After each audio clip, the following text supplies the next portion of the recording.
Welcome to the Tech Egg. Don't get scrambled. Enjoy the video. You've got the Mini and the app. Now start.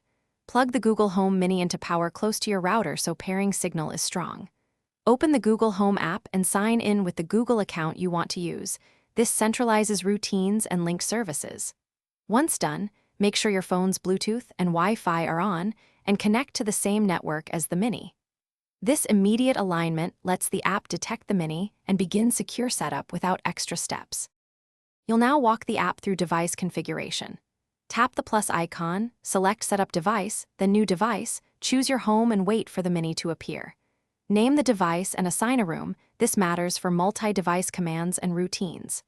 Next, set language and enable voice match so the Mini recognizes you.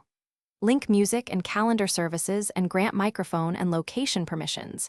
These connections let the Mini play media, announce events. Finish by testing core functions. Say, "Hey Google, what's the weather?" and ask it to play a track to confirm audio and service links. Once you verify, check device settings for updates and create a quick routine to automate common tasks. If something goes wrong, try simple fixes first. Reboot the Mini and your router, confirm Wi-Fi credentials, and make sure microphone is on.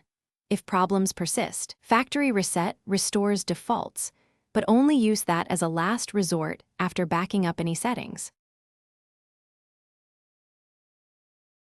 Thanks for watching. Consider subscribing if I helped unscramble your problems.